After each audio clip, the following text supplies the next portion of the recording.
Well, hello everyone. Welcome back to the Spooky Soup podcast. I'm Jesse. And I'm Tessa.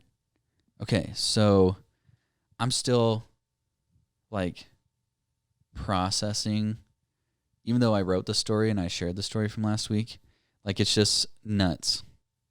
So if you guys haven't listened to our previous story, episode 29 or 28, excuse me, it's pretty wild. I recommend you go back and check it out.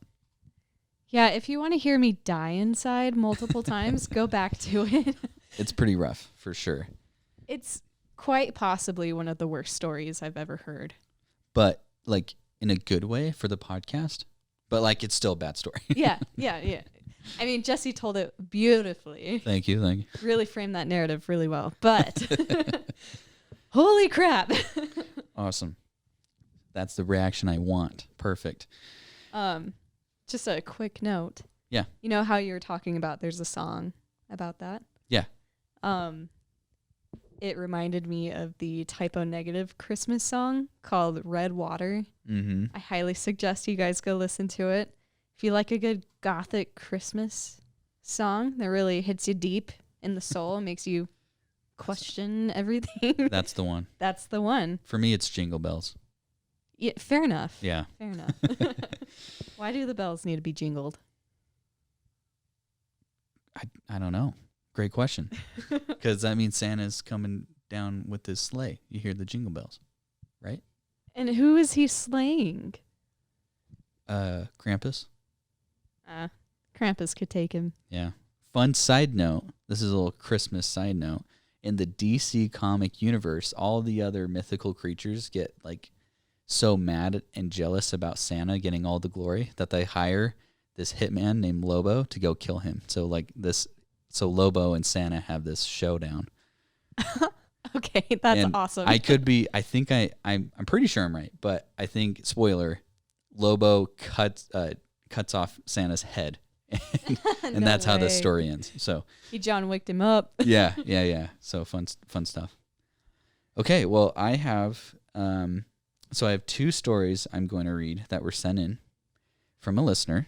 Yes, this makes me happy in my bones. We love receiving stories. So if you guys have any, they can be true, they can be fake.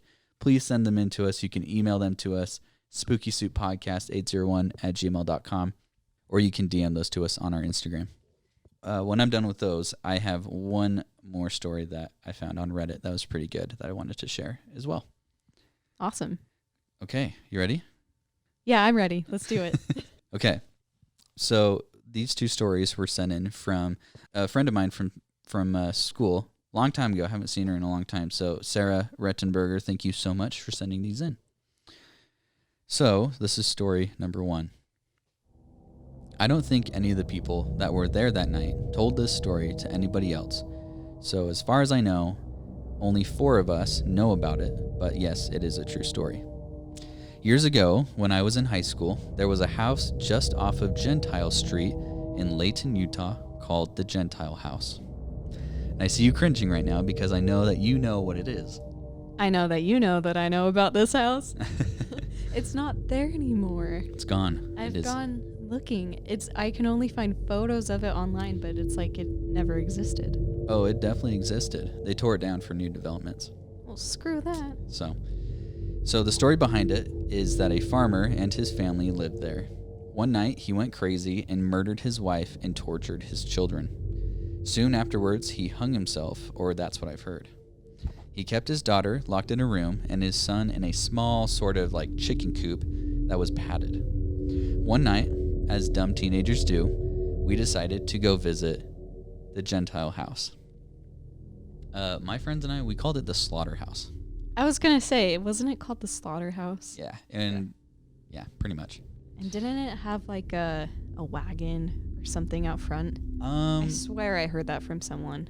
It might have been a wagon wheel or something, but I don't remember a wagon. Weird. I don't know why that detail sticks out to me, but so creepy. So the story continues and it says the 4 of us walked onto the property and each of us voiced a feeling of being watched. Not quite uncomfortable, but there were definitely eyes on us.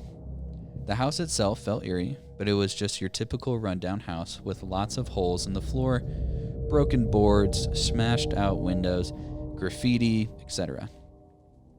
We explored the inside of the house first, nothing more than what you'd expect. Then we walked back outside, and there was the shack that the boys supposedly had been kept in, and inside were mattresses, 3 of them to be exact. They leaned up against the walls and on the floor. They had been torn apart with the springs exposed, but that's where it felt the most creepy. Standing next to the shed laid old farming equipment, but that's not what drew our eyes over in that direction.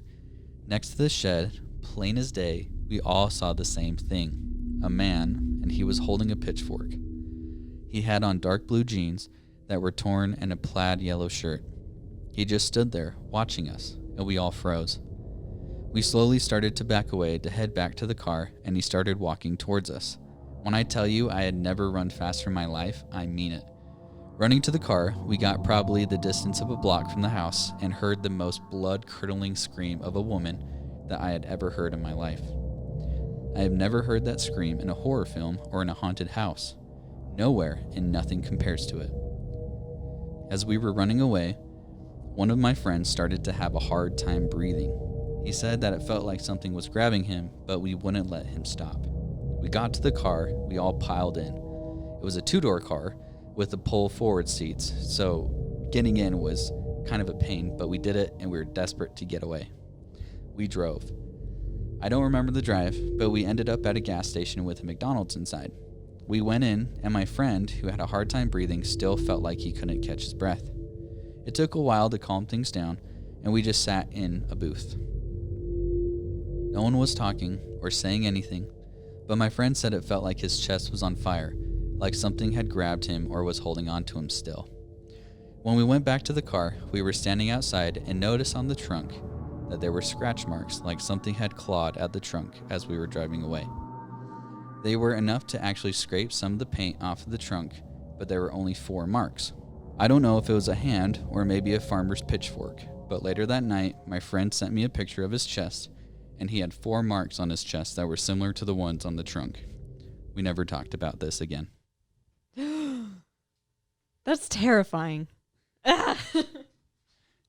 I went to that place twice.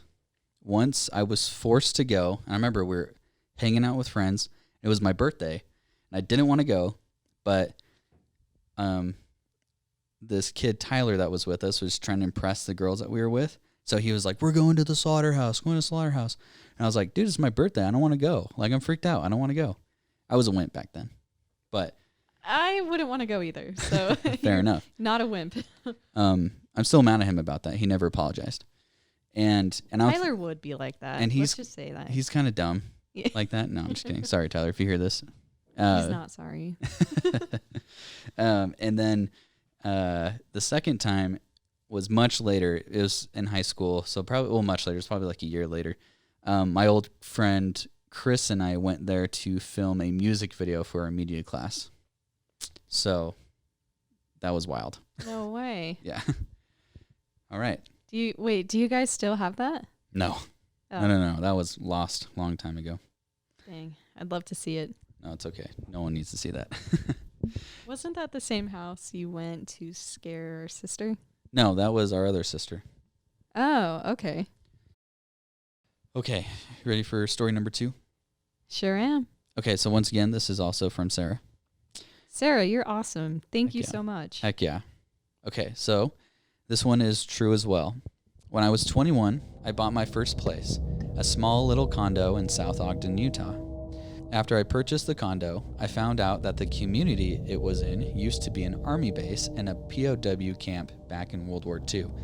I know that sounds funny because it's Utah, but there were a lot of camps like that for World War II, World War I, and the Civil War. Yeah. In Utah. It was just like a nice place to bring soldiers like far away from the wars to like have them recoup. Yeah. So just fun fact for the listeners. Plus we have all the forts. We have Hill. We have so many military-centric places here. Right. So it made sense because all the buildings look alike. They are white, some tall and 2 stories, and some small single levels, but they have since been made into condos after the war.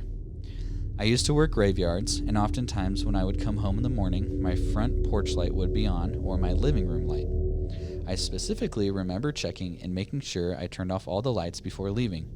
Sometimes when I would sit in my room, I could see shadows of people moving in the room next to me. It was a small little 2-bedroom place and I lived alone. I always saw 3 shadows, 3 different ones to be exact. Different heights, different builds, and they were all men for sure. When my now ex-husband moved in, I was still working the same graveyards, and he would tell me about the TV turning off and on its own. The lights turning off and on, and different things that I assumed these guys were doing to mess with him. Maybe they knew something I didn't. They had never acted that way with anyone else. I would also wake up in the middle of the night. My living room light would be on. My now ex, who turned out to be a closet drug addict, and I would fight, he would always say the same thing and demand that we leave the house. He would tell me, "There's something there, there's something behind you, and it's big and it's black." I came to the conclusion that these 3 men were soldiers of the wars and their spirits had never passed on. And because of the way my ex acted and of what he said when we would fight, I think they were protecting me. Harmless really, but I wonder what would have happened if we had ever gotten to a point of physically fighting, or he had done something to me while being on drugs. Would they have protected me? I tell this story because I think it's important to remember that not all spirits and not all hauntings are bad. Some people just like to stay in this world. There was another time in that same condo that I had come home from a graveyard shift and watched a little bit of TV. Before turning it off, I tried to get some sleep before the sun came up. Once I turned the TV off, the blinds in my room started to move as if someone were lifting them up and down. Neither the AC or the heater were on, and no windows were open. I had no fans on, nothing like that would explain it. So, of course, I was a little spooked. To calm myself, I turned the TV back on and the blinds stopped moving. So I politely told my ghosts if they wanted to watch TV, they could watch in the living room, and I went and I turned on the living room TV. I laid back down and closed my eyes and I heard the blinds moving again. So then I told them, "Fine, you can watch TV in here, but you're going to do it without the sound on, because I'm tired and I want to sleep." I turned the living room TV off and my bedroom TV on and pushed mute. The blinds didn't move again after that. Oh, wow. That's a cool story. It's a cool story. Yeah. It's spooky, but it's a cool spooky. It's heartwarming. Yeah. I like it. It's good. Sarah, thank you so much, and I hope you enjoyed us reading your stories. Yeah, thank you for sending them in. What a joy to read them. I really loved that. That was awesome. Okay, so I have one more one more story, and this one's from Reddit. This was posted by u/originalmix9094, and it's titled, "You Have Listened." "Leave now!" I heard a voice scream. My upper body shot up in bed, and I tried to adjust my eyes to the darkness. The moon did not manage to shine its lights through the thick curtains in my bedroom. Despite the late hour and my otherwise deep sleep, I was wide awake and groped for my mobile phone on my bedside table. My heart began to race when I saw the multitude of notifications from my surveillance camera. Someone was trying to break into my house. Once at 1:48 a.m., once at 1:56 a.m., once at 2:14 a.m., and once at 2:37 a.m. My gaze fell to the top corner of the screen, 2:39 a.m. An ice-cold shiver spread over my whole body. I jumped out of bed as if by remote control and locked all the windows and doors. In my mind, I went through all the entrances to my bungalow. The front door was locked, as is the door to the garden. The big window in the living room also locked. I grabbed a knife from the kitchen and locked myself in my bedroom. With trembling fingers, I opened my laptop to look at the camera footage. In the background of the tape, I recognized a movement and a red dot. A few seconds later, the screen was soaked in red, milky light, and nothing could be seen. I fast-forward the video a little, completely black. Whoever wanted to break into my house knew what they were doing. They had taped off the lens but forgotten the motion detector. Again, my gaze falls to my smartphone, but no further notifications. Still, I didn't feel comfortable. Not alone. I could not be alone. Determined, I pressed one of the speed dial buttons. Before I could even bring the phone to my ear, a sharp pain ran through my head. I dropped the phone and pressed both my hands against my temples. This must be the sleep deprivation. Babe, are you there? Hello? I heard softly. I picked up the phone again. Yes, I'm here. Can you come here, please? Someone tried to break in, and I don't feel safe, I explained on the verge of tears. My friend assured me he would be with me in a short while, as he was just nearby anyway. A few minutes later, my doorbell rang. I turned the key in the lock and let my boyfriend in. I hastily told him a short version of the events. He accompanied back to my bed. He stroked my hair soothingly while I told him about the voice in my head and the pain that went through me. I guess my subconscious didn't want me to call you, I quipped. He turned me towards him and smiled at me. His fingers ran down my cheek towards my chin. His smile was different, not so soft and warm. It was cold and unsettling. The moment he wrapped his fingers around my neck with a painful force, I suddenly realized why he was near my house. Desperately, I fumbled for the knife that I had taken with me for this very reason, but it was too late.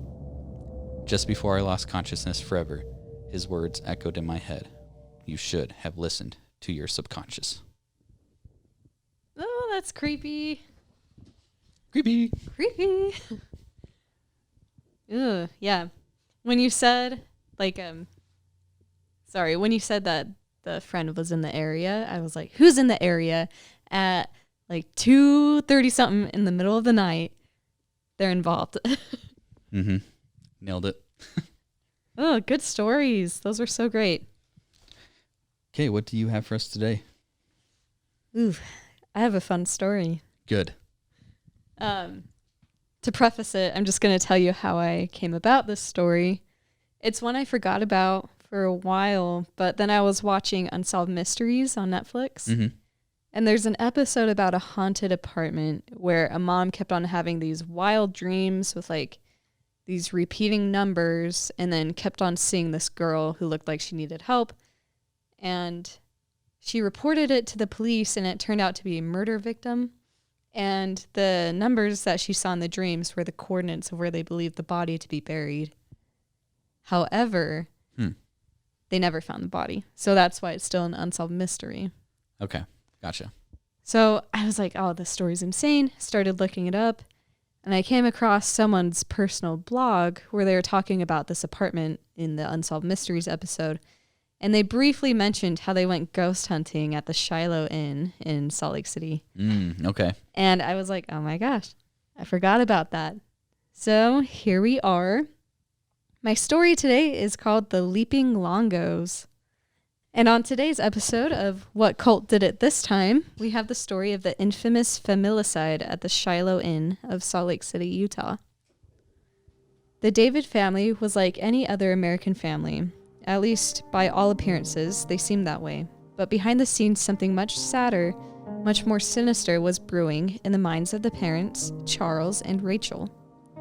As many of my stories do, this one starts at the hands of a crazy religious cult, the ripples of which are still being felt to this day. It's evident that people close to the crime are in denial that the man they knew was a manipulative, twisted narcissist who would do anything to come off as having pure intentions. In fact, I found Charles, basically his family history account online, where people left really nice comments about him, about his character, saying, all I knew him was that he was a great guy. He would help everyone. And I'm like, this is part of the facade. This is why he was allowed to get away with so much. Mm-hmm.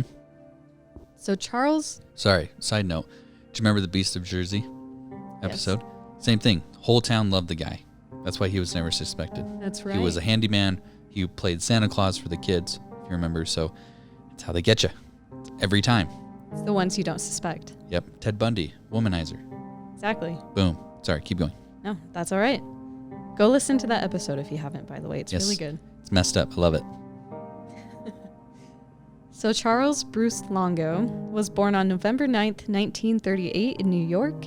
He eventually made his way over to Utah, where he was an LDS missionary, and he returned being an active member of the church. Over time, however, something changed in his mind.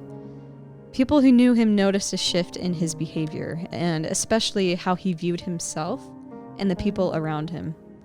Rather than being the church-going family man that he was known for, he became obsessive and delusional. By the year 1969, Charles had changed completely, which was a massive cause for concern for his family. He changed his name to Emmanuel David and started to preach to those who would listen that he himself was God, Jesus Christ, and the Holy Ghost wrapped into one being on earth. And in 1969, he and his followers were excommunicated from the LDS Church, and they set off to start their own cult, calling themselves the Family of David. Now, to understand the events that followed, let's take a look into just what exactly the Family of David believed. I found this next bit from a Deseret News article recounting a testimonial letter members of the Family of David signed and sent. This was a letter recounting their beliefs. They believed that not only was Emmanuel, aka Charles, an all-encompassing God, but that they were each a figure from the Bible like Moses, Adam, Eve, Abraham, and were all reincarnated on the earth. They also believe, and I quote, "White people are the real Israelites and true children of God. The Star of David belongs to Emmanuel David and not to the Jews." So this is just messed up on so many levels. Clearly, these guys are delusional. Sounds like it. The remaining members of the Family of David also say they don't believe that Emmanuel nor his wife committed any crimes, and that any day now he will have his second coming and come back to the earth. So just keep these wild beliefs in the back of your mind throughout the rest of the story. Perhaps just to offer some insight is all, as to why this stuff could have happened in the first place. A neighbor of the Longos reported that Emmanuel was a crazy bearded man, and he would walk around carrying a 3.5-foot long sword, claiming the time would soon come that he would be able to use it and lop off thousands of heads. So What a unit move. right. Yeah, needless to say, he definitely wasn't sane. Sure. So along with Emmanuel David's excommunication, also known as Charles, I'm just going to call him David from here on. Sure. But with his excommunication, he was committing some financial crimes in the background, specifically with wire fraud. So the authorities were hot on his trail, and it's no doubt in my mind that he was fully aware of an impending arrest or something that would get him caught. On July 31st, 1978, David hopped in a borrowed white Ford pickup truck that he borrowed from his friend and went for a good old drive up the canyon. Once he found the perfect spot, he put the truck in park and hopped out. He attached a hose to the exhaust pipe and ran it through the driver's side window.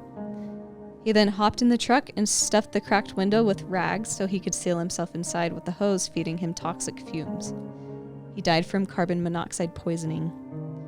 Once it was figured out who this dead man was inside of the truck, they called his wife Rachel, who, when informed of her husband's death, expressed, quote, excitement and concern. Okay. Which is a very weird reaction to finding out that your husband committed suicide and you are left alone with 6 children. Yeah. We can confidently say his suicide wasn't an act of religious martyrdom, as his followers so willingly believe and defend, but he died a selfish man, avoiding the impending consequences of his criminal actions. A selfish man indeed. He left behind a wife and 6 children who thought he really was God and that he was sending them a message of what to do next. On August 3rd, 1978, just 3 days after the family found out David committed suicide, Rachel and her children did something so grotesque and disgustingly sad that people all over Utah heard about it, and it has become a local legend. A delivery truck driver was near the International Dunes Hotel, now known as the Shiloh Inn, in Salt Lake City, where he heard the sounds of children screaming above him. He looked up and was horrified as he watched a woman throwing children off of her 11th floor balcony down to the concrete below. August 3rd started like a normal day for the International Dunes Hotel. At the time, the David family was living at the hotel for $90 a day. They were ordering catered meals from the hotel. They were living a luxury life, and people didn't know how because they didn't have jobs.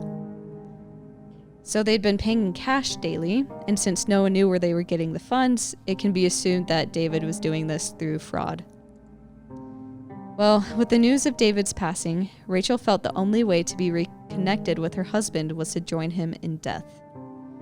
Rachel took 3 chairs out of the hotel room and stacked them one on top of another on the balcony to their room. And keep in mind, this is 11 stories high. At 7:21 that morning, Rachel walked out onto the balcony with her oldest daughter, taking each of the other children by hand and helping them onto the stacked chairs. Surely, she was getting them excited, saying things like, "You're going to see your dad again. We're almost there."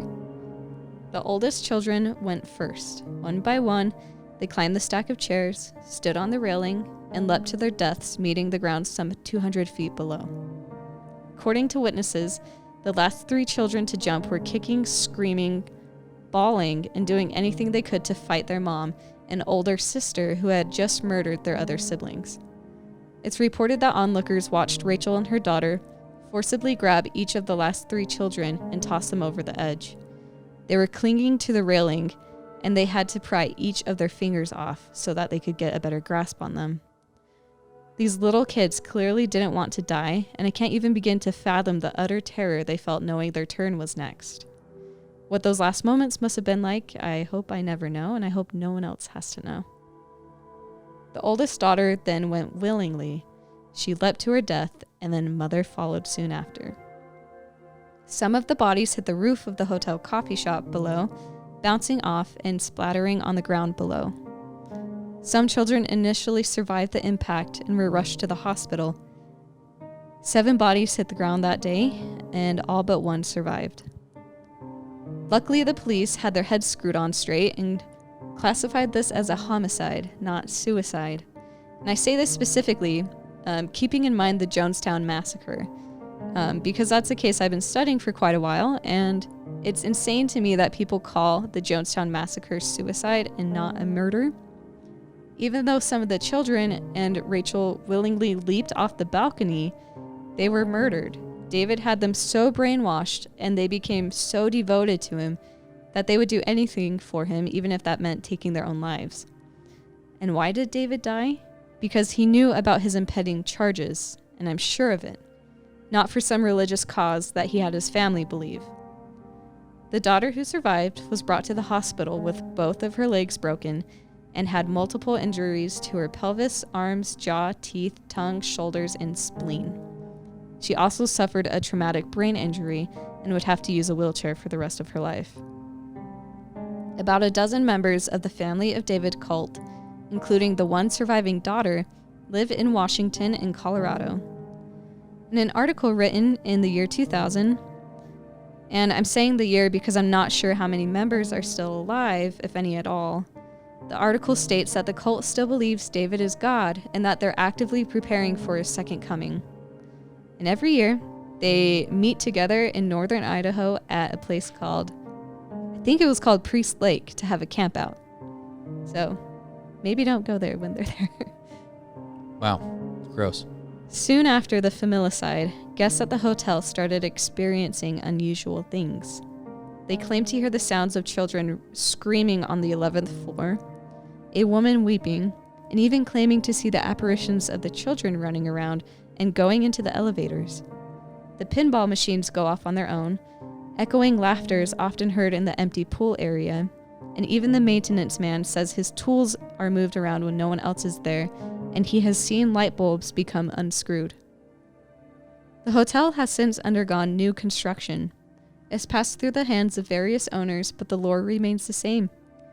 The story of a mother killing her children is what everyone knows, but less commonly known is how the mother got to her breaking point, all from the manipulation of a cult leader, which she called her husband.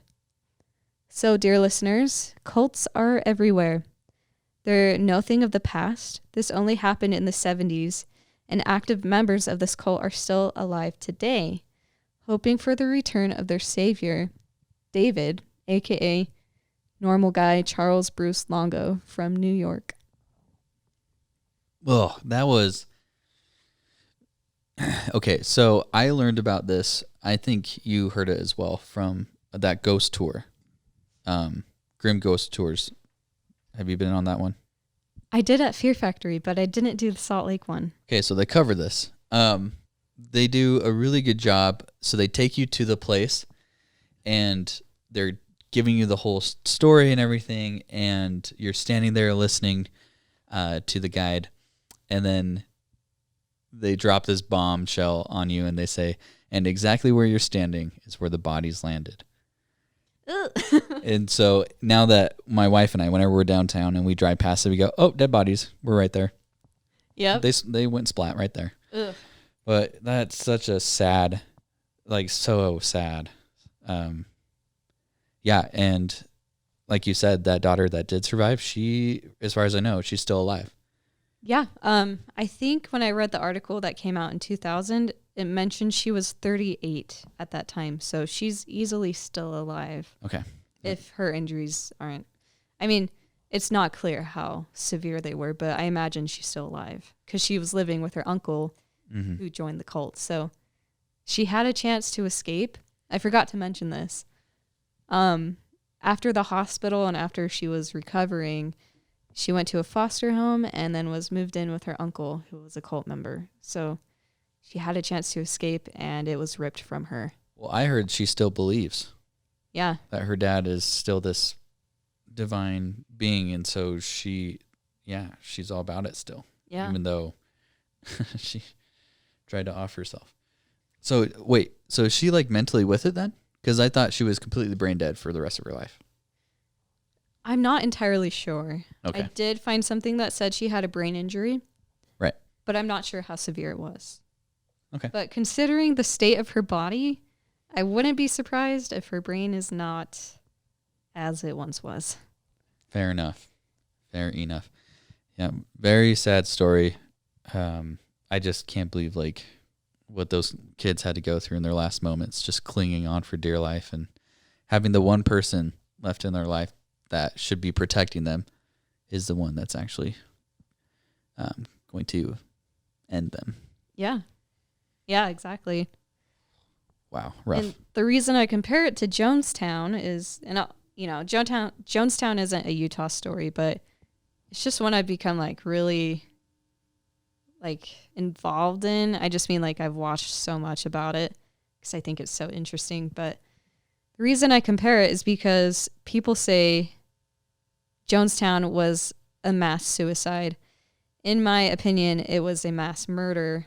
Granted, these people took their lives willingly to some extent, considering that there were armed guards watching them at the pavilion, making sure that they drank the Flavor Aid. Is that what they call it? Well, that's what it was. It wasn't Kool-Aid. It was Flavor Aid. Yeah. Yep. So, yeah, I know that these children jumped off willingly, some of them. But if you really think about it, they just thought that their dad was the savior and that he had just died and that they were about to see him again and that it was like the coming of times for their religion. So they thought they were doing what they had to do. Right. So, yeah, it was straight up murder. Okay, well, I'm bummed out now.